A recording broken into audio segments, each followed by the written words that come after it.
Namo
ऐसा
उत्तरायण सूत्र के 28वें मोक्ष मार्ग गति अध्ययन में 14वीं-15वीं गाथा का संदर्भ चल रहा है।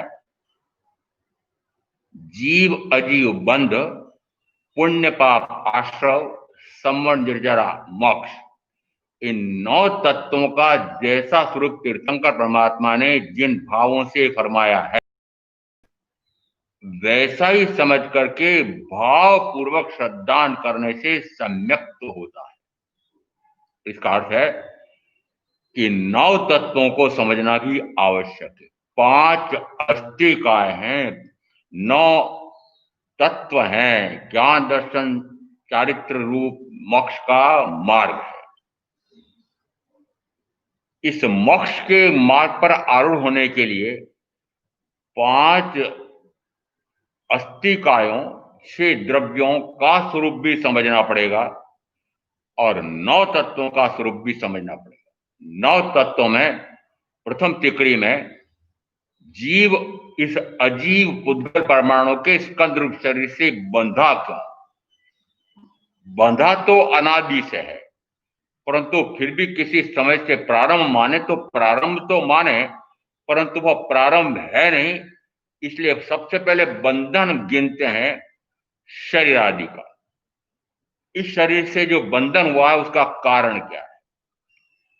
देह जीव एक रूप भाष्य छे अज्ञान वडे क्रियानी प्रवृत्ति પણ તેથી તેમ થાય છે। જીવની ઉત્પત્તિ અને રોગ શોક દુઃખ મૃત્યુ દેહનો સ્વભાવ જીવ પદમાં જણાય છે। जीवनी उत्पत्ति, ये मैं जन्मा, ये मैं बड़ा हुआ, ये मैं बूढ़ा हुआ, ये मैं रोगी हुआ, ये मेरे दुख आया, ये दारिद्र आया, ये शोक आया, ये मैं मरा, ये सारा किस में हो रहा है? देहनो स्वभाव, ये देह में घटित हो रहा है।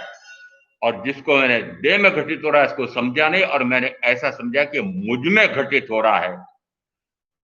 एवो जे अनादि, ये दोनों एक में एक होकर रह रहे हैं, ऐसा मेरा अनादि का अज्ञान है, आदि नहीं है। अनादि का अज्ञान, उस अनादि के अज्ञान को कैसे मिटाऊं? एवो जे अनादि एक रूप नो मिथ्यात्व भाव। अंतिम दोहा है, ज्ञान वचन वडे दूर थई जाय छे, भाषे जड़ चैतन्यनो प्रकट स्वभाव भिन्न, બંને દ્રવ્ય નિજ નિજ રૂપે સ્થિત થાય છે। ज्ञानीना वचन वड़े, ज्ञानी के बल पर ही, ज्ञानी के वचन बल पर ही यह अज्ञान रूपी अंधकार छटता है। ज्ञानी ने वचन वड़े दूर थई जाय छे, वासे जड़ चैतन्यनो प्रकट स्वभाव भिन्न। जड़ और चेतन का प्रकटतः, द्रव्यतः, निश्चयतः, वस्तुतः स्वभाव पूर्णतः भिन्न भिन्न है। जिस समय ऐसा भिन्न भिन्न भाषित हो जाए उस समय कहो ज्ञान हुआ है। उस समय दोनों जब भिन्न भिन्न हो जाते हैं उसमें मानव की सम्यक्त भी हुई है और चारित्र भी आया है। ये दोनों अपने अपने स्वरूप में स्थिर हो जाते हैं। अपने अपने स्वरूप में, इनका अपना अपना स्वरूप है। स्वरूप यानी अपना रूप। मेरा यानी आत्मा का रूप कैसा है? आत्मा तो अरूपी है। शरीर का रूप कैसा है? कि शरीर तो बदरंगा है, रंग वाला है। ये रंग वाला और निरंग, ये दोनों एक साथ जुड़ गए। ये नित्य और अनित्य दोनों एक साथ जुड़ गए। ये परम पवित्र आत्मा और अनंत दुर्गंधों का भंडार, ये शरीर एक साथ जुड़ गए। यदि अत्यंत दुर्गंधों का भंडार रूप शरीर जुड़ा हुआ है, तब भी मेरे ज्ञान गुण, दर्शन गुण, सुख गुण, वीर गुण में तो लेश मात्र भी गंध नहीं है। वह तो पवित्रतम पड़ा हुआ है। यदि यह अनित्य शरीर मेरे साथ जुड़ा हुआ अनंत काल से है, तब भी मेरे नित्यत्व को लेश मात्र भी क्षति नहीं पहुंचा पाया है। यदि मेरे साथ ये काला कलूटा जुड़ गया है, आपके लिए गोरा चिट्ठा लगा देता हूं कि मेरे साथ ये काला कलूटा जुड़ गया है, परंतु फिर भी वह मेरी आत्मा तो पवित्र शुद्ध धवल श्वेत चक ऐसी है, ऐसी आत्मा है। चाहे दोनों एक साथ रह रहे हैं, परंतु दोनों मिलकर के एक नहीं हुए हैं, एक में हुए नहीं है। द्रव्य, क्षत्र, काल, भाव, गुण, फिर द्रव्य, गुण, पर्याय, 5 को 8 को, पांचों आठों अपेक्षाओं से ये दोनों द्रव्य पूर्णतः भिन्न है।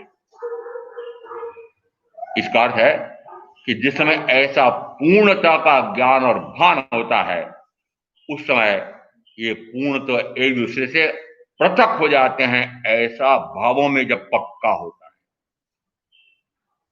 दोनों एक दूसरे से पृथक हो जाते हैं। कैसे हुए? भाव में पक्का हुआ कि यह मैं नहीं हूं, ये मेरा नहीं है। दृष्टांत देते हैं, काष्ठ। जिस समय आप काष्ठ को देखते हैं, हाथ लगाते हैं, क्या हाथ जल रहा है? नहीं। जिस समय काष्ठ को दूसरे काष्ठ से, एक अरणी को दूसरी अरणी से रगड़ते हैं और आग पैदा हो जाती है और फिर वह काष्ठ जल रहा है, तो समझ में आ रहा है कि उसमें आग भी है।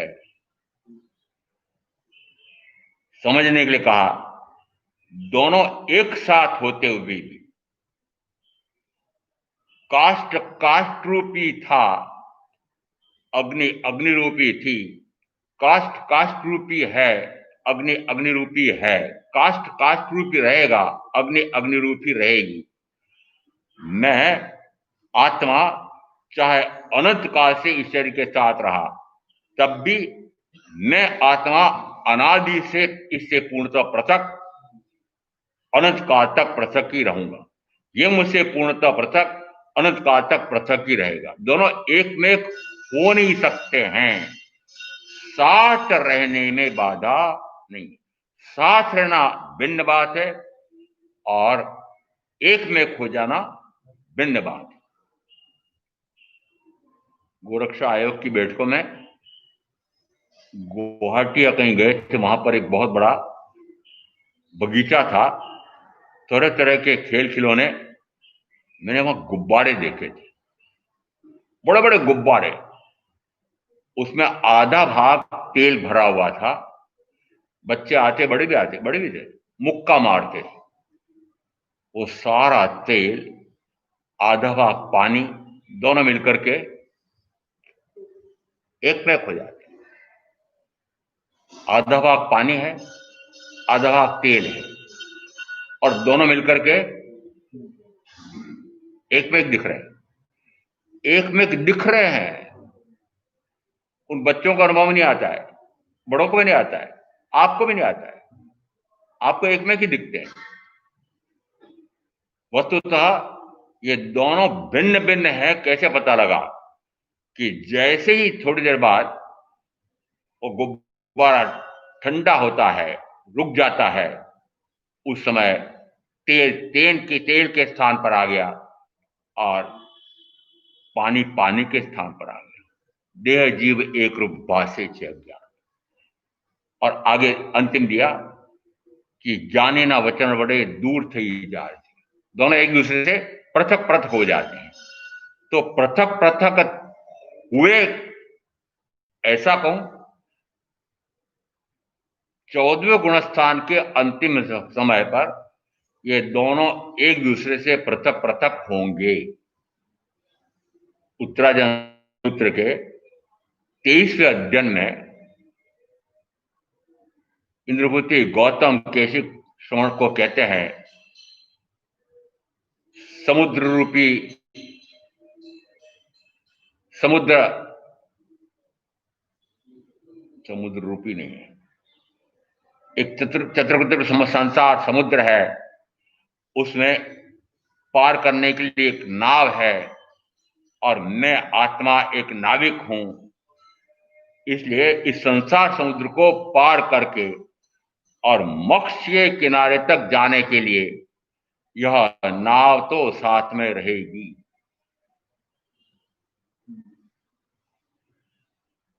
सारे सबकी मुट्ठी हिल रही है, हाँ रहेगी। ठीक है ना? स्वीकृति की मुंडी हिलाई ना, पहले हाँ करा लेता हूं। हाँ बोल दो, मुंडी हिला समझ में नहीं आता मुझे। यदि इंद्रभूति गौतम ने उत्तर दिया तो आपको हाँ भरनी पड़ेगी। परंतु क्या यह शरीर रूपी नौका, इस पर मेरा निरंतर ध्यान जाए तो क्या मैं मोक्ष रूपी किनारा पूर्ण प्राप्त कर सकता हूं? क्या उस मोक्ष रूपी किनारे पर यात्रा भी कर सकता हूं?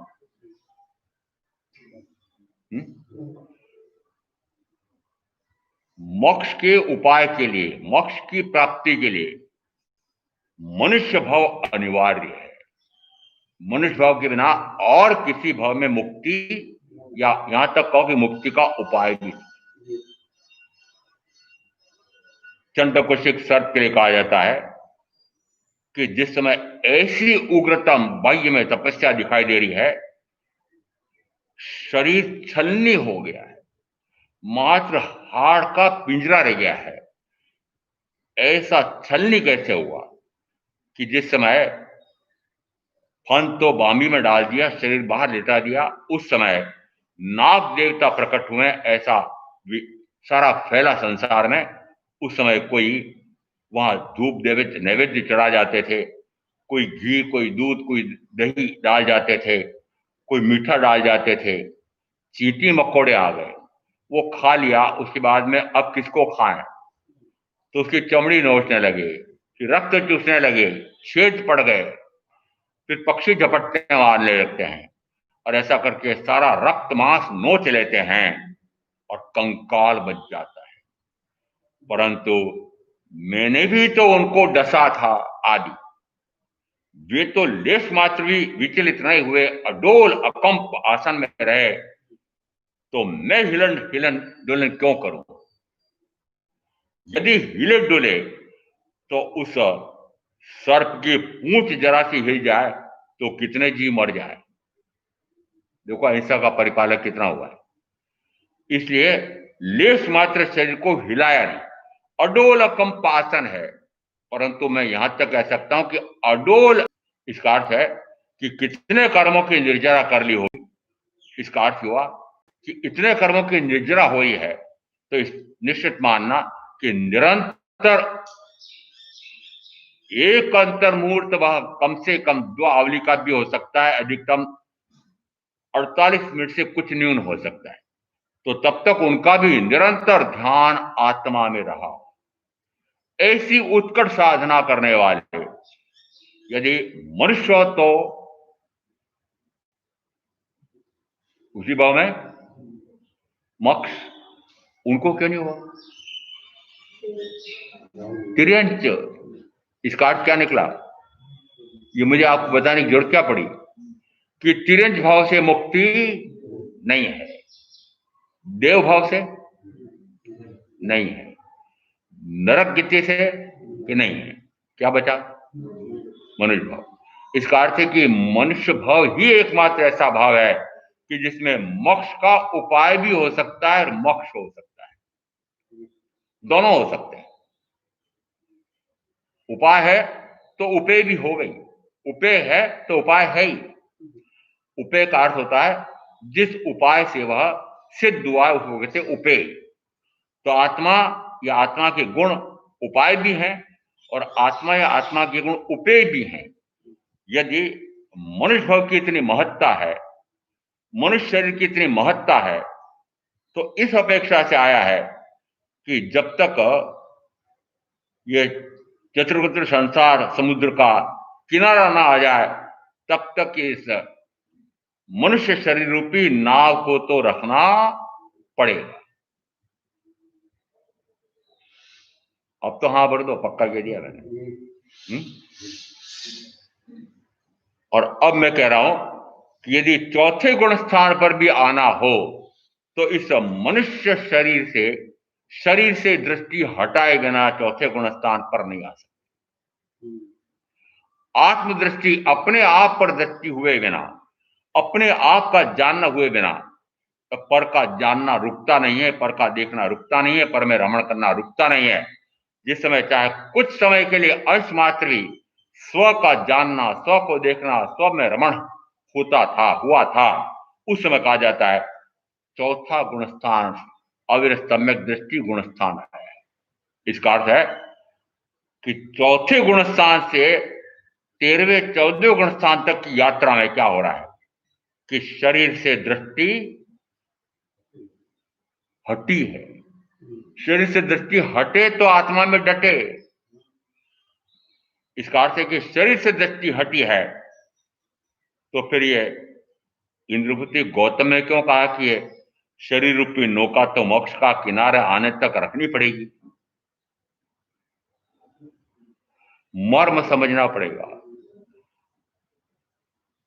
शरीर यानी मनुष्य का शरीर तो मोक्ष रूपी किनारे को प्राप्त करने के लिए अनिवार्य है, परंतु मोक्ष की साधना करने के लिए, मोक्ष तक का किनारा पार करने के लिए, सिद्ध शिला पर सिद्ध बुद्ध मुक्त होकर अवस्थित हो जाऊं सदा काल के लिए, उसके लिए इस शरीर से दृष्टि हटाए बिना नहीं हो सकता।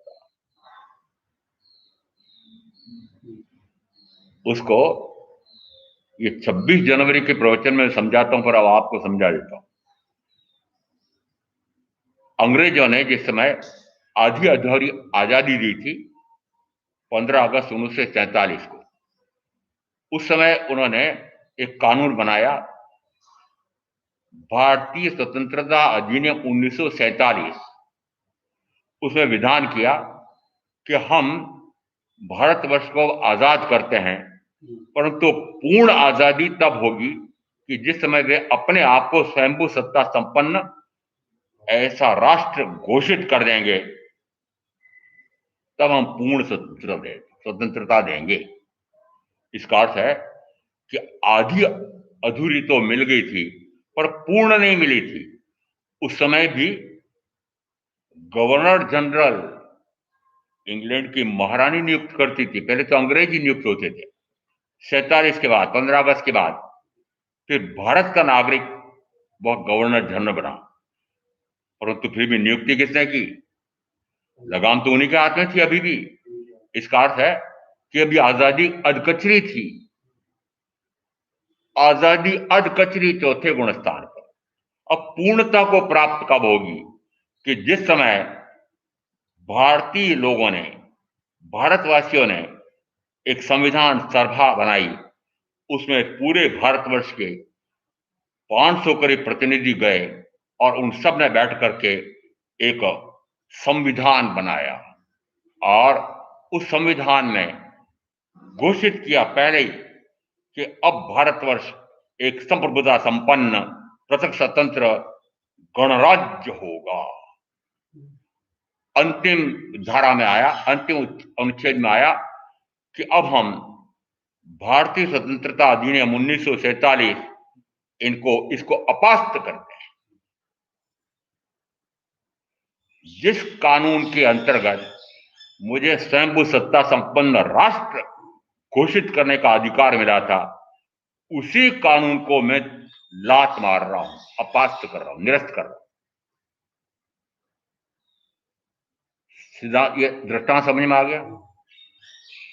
अब इस सिद्धांत को यहां पर ये इंद्रभूति गौतम ने क्या कहा, उसे जोड़ना है। चलो आज किसी का परीक्षा ले लेते हैं, जोड़ो। पदमचंद जी पटवा जोड़ो।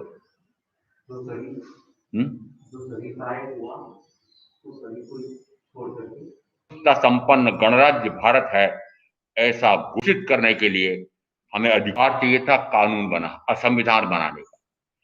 तो मुझे भी इस प्रकार का ये मनुष्य रूपी शरीर मिल गया। ये हो गया 1947 का स्वतंत्रता अधिनियम।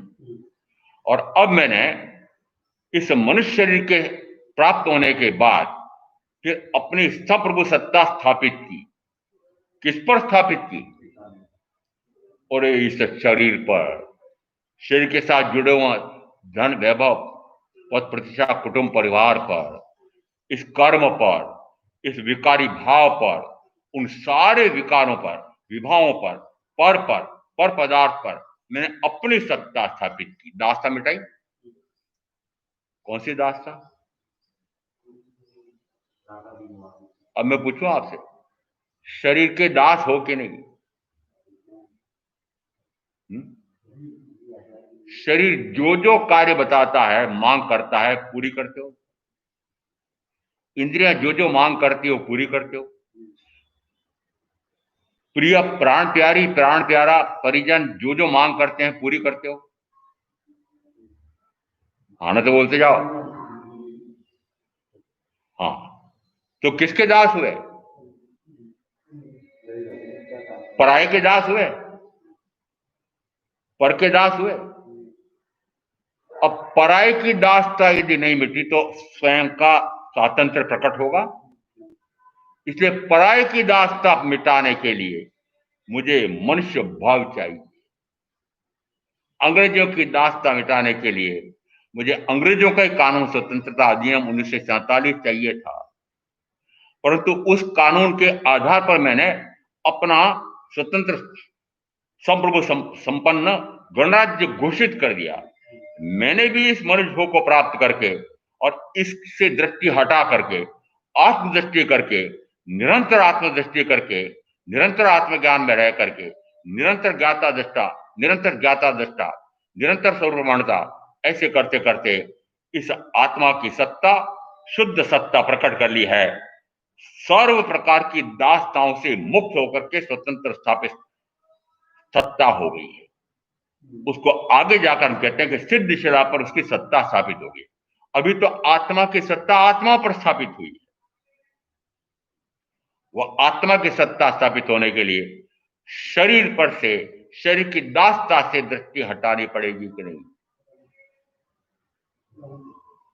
तो फिर कैसे कहा कि शरीर रूपी नौका तो मोक्ष के किनारे तक सांस रखनी पड़ेगी और इसको तो चौथे गुण स्थान पर आने के लिए भी लात मारनी पड़ेगी।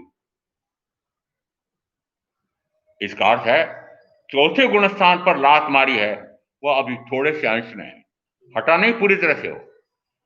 निरंतर ऐसा लात मारते मारते सातवें गुण स्थान तक अधिकतर इससे परे हो गया, इसके दास्ता से परे हो गया, इससे मुक्त हो गया और सातवें से सीधा 13वें गुण स्थान पर जाकर के पूर्णतः इस शरीर से परे हो गया। मनातीत, वचनातीत, कायातीत, इंद्रियातीत, अतीन्द्रिय आनंद का अनुभव करने वाला अनंत ज्ञान, अनंत दर्शन, अनंत सुख, अनंत वीर्य ऐसे अनंत चतुष्ट में विराजमान और हंत परमात्मा शरीर से पूर्णतः दृष्टि हटा दी। फिर 14वें गुण स्थान में क्या हो रहा है? 14वें गुण स्थान के अंत में क्या हो रहा है?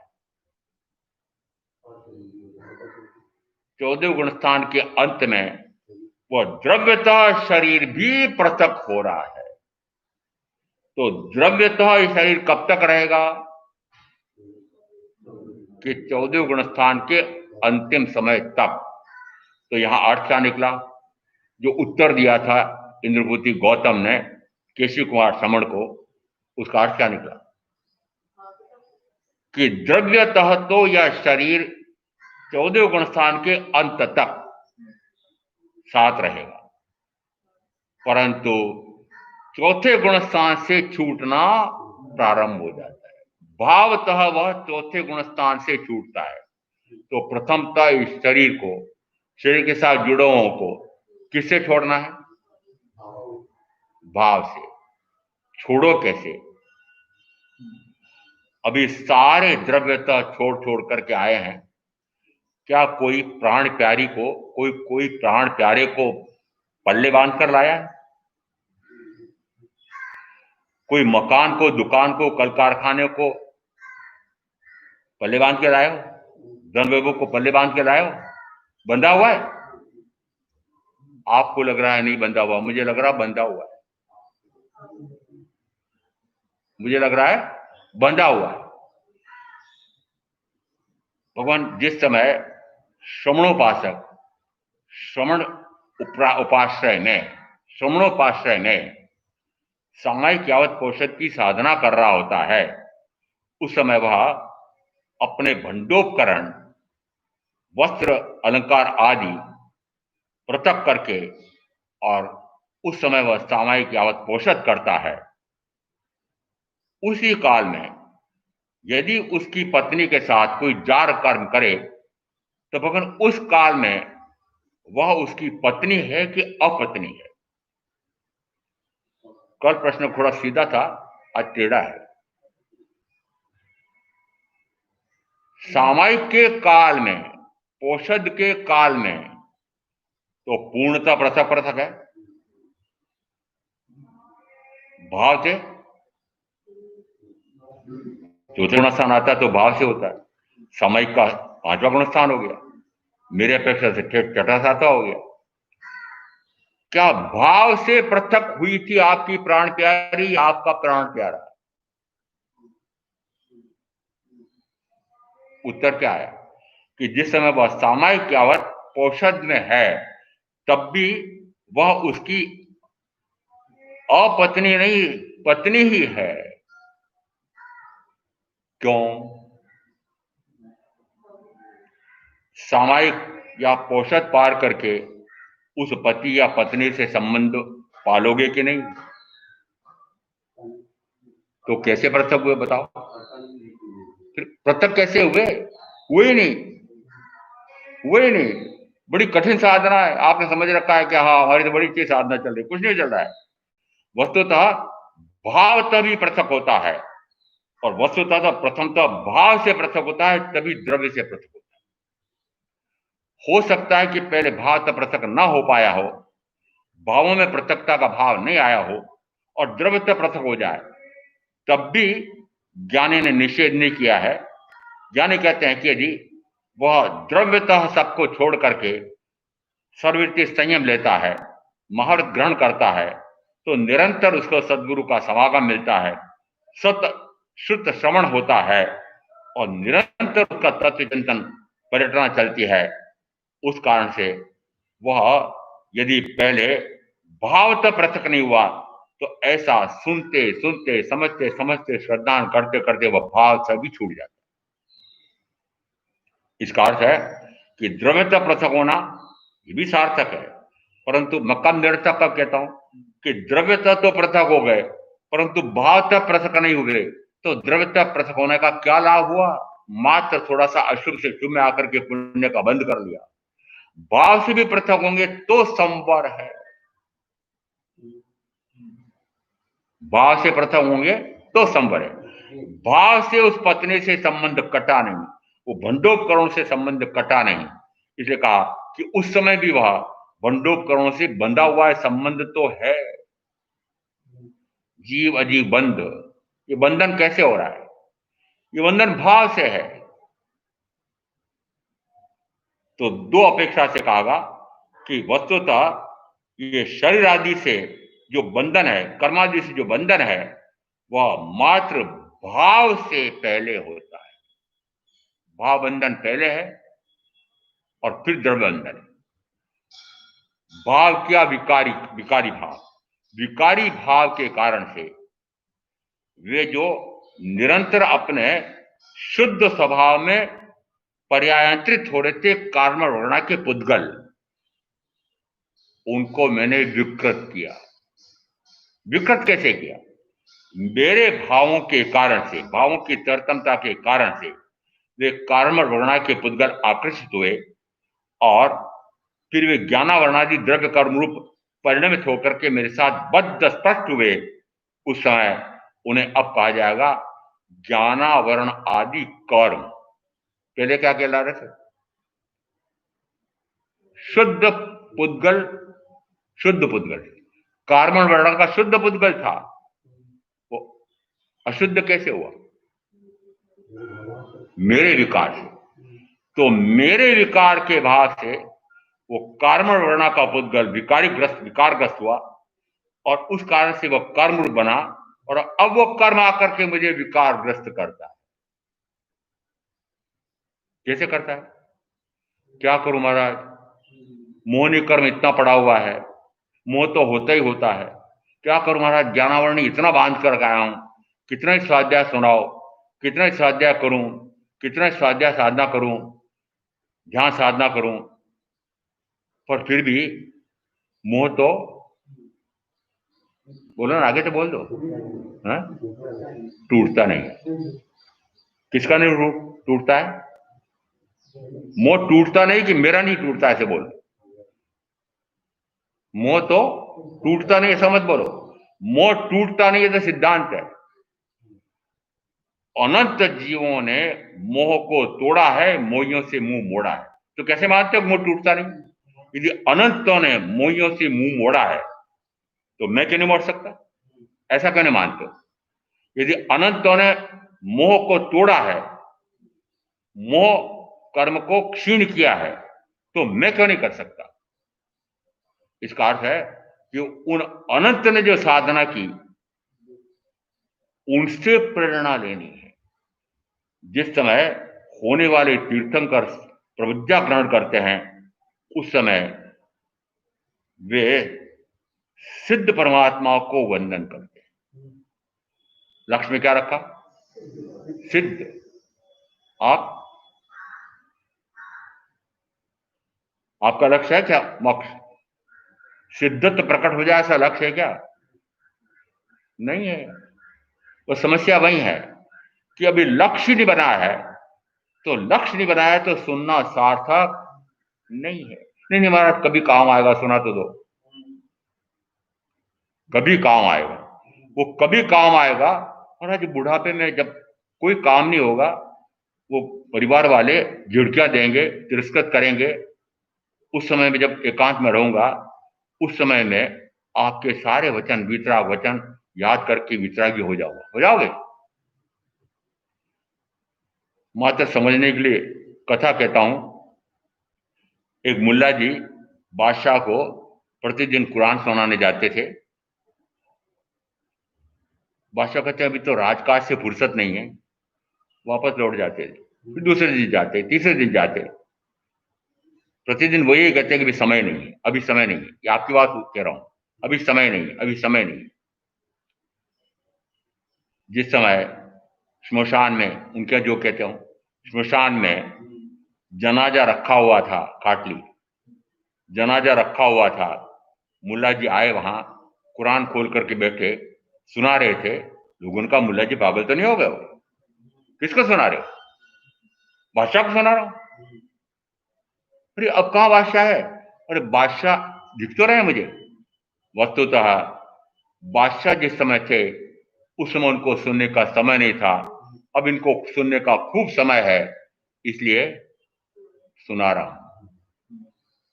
आपको पता ना हो जिस समय खाटली, मेरा बड़ा अच्छा शब्द है, आपका तो बड़ा ऊंचा शब्द है, मेरा बड़ा विचित्र शब्द है। खाटली, खाटली समझते हैं?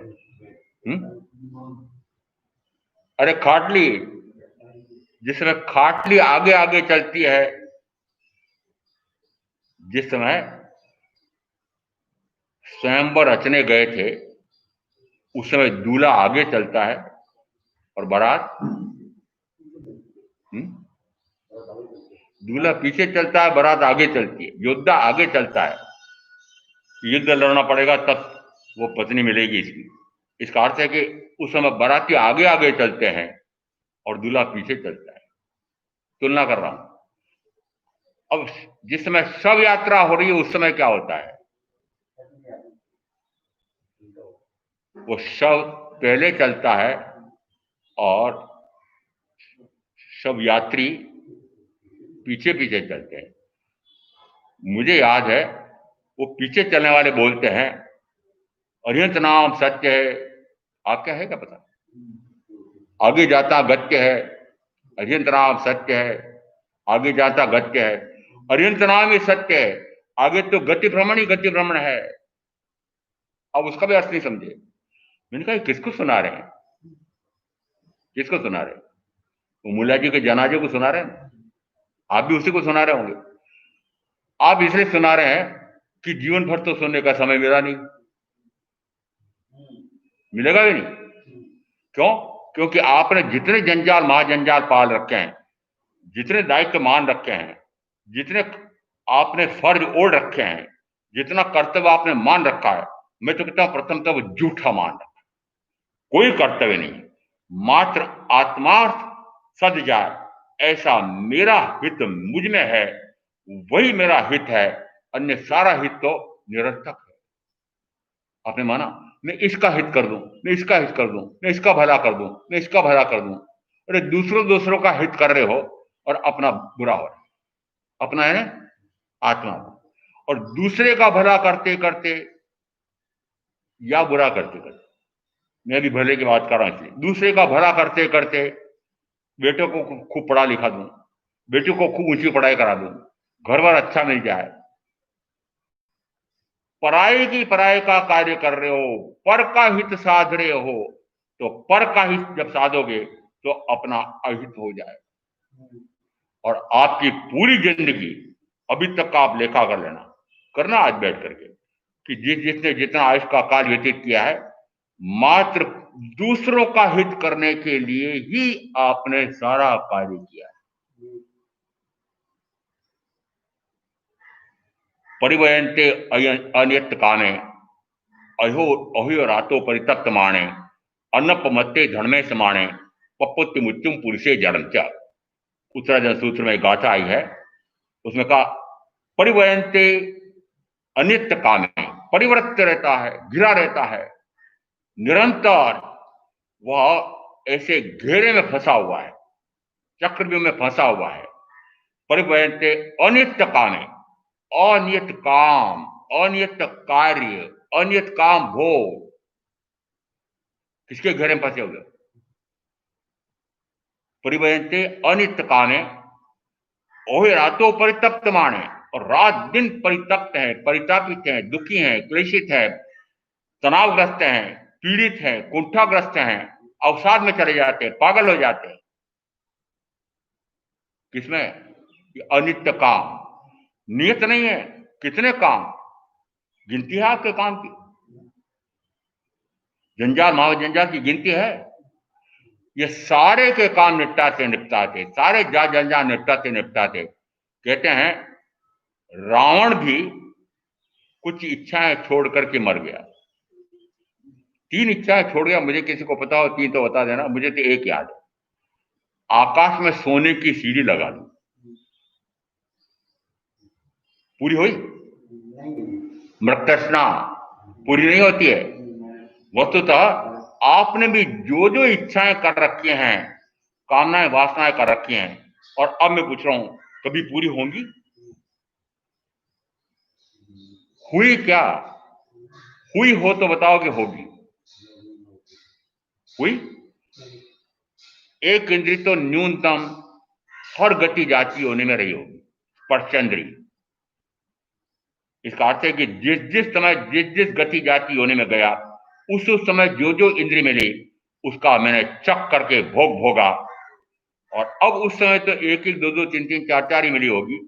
अब तो मुझे 5 इंद्रियां, फिर उसके ऊपर मन राजा, और उसके बाद में मनुष्य की शक्ति विशिष्ट, बौद्धिक भी, शारीरिक भी, फिर जाति बल, धन बल, शस्त्र बल, सेना बल, न जाने क्या क्या जोड़ लिए। इस कारण से 5 इंद्रियों के सुखोपभोग की सामग्री खूब बटोर रहे हो। क्यों? क्यों बटोर रहे? कि 5 इंद्रियों का खूब सुख भोगूं। ये करोड़ों अरबों रुपए कमाने वाले क्या अपने जीवन काल में उनका उपयोग कर पाएंगे? फिर क्यों बटोर रहे हैं? बताओ कारण। पटवा जी को बताया तो लोग कहेंगे खाटले आगे जा रही, क्या समृद्धिशाली था, करोड़ों का धन कमाया। तो करोड़ों का धन का मैं स्वामी हूं, मात्र स्वामित्व भोग रहे हो, धन का तो भोग नहीं कर सकते। क्या भोग रहे हो? करोड़ों का स्वामित्व भोग रहे हो।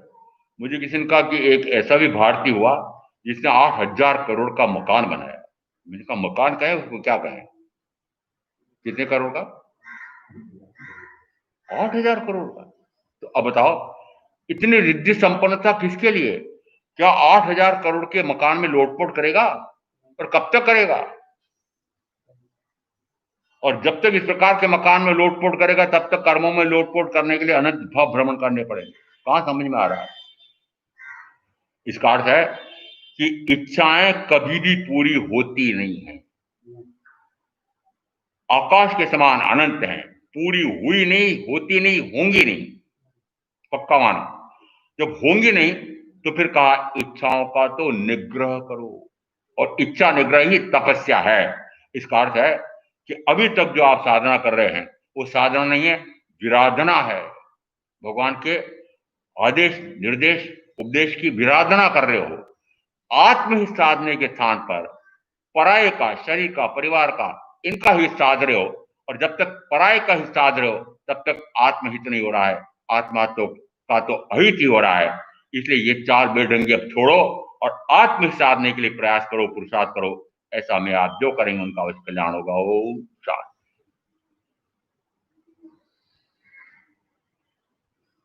गुरुदेव क्या गया, चत्तारि मंगलाम अरिहंता मंगलाम सिद्धा मंगलाम साहू मंगलाम केवली प्रणतोधम मंगलाम। चत्तारि लुगुत्तमा अरिहंता लुगुत्तमा सिद्धा लुगुत्तमा साहू लुगुत्तमा केवली प्रणतोधम लुगुत्तमा। चत्तारि शरणपवज्जामि अरिहन्ते शरणपवज्जामि सिद्धे शरणपवज्जामि साहू शरणपवज्जामि केवली प्रणतम धम्मम शरणम पवज्जामि। चार मंगलिक, चार उत्तम, चार शरणा और शरणाने कोई जो भव्य प्राणी आदर तो अक्षय अमर पद।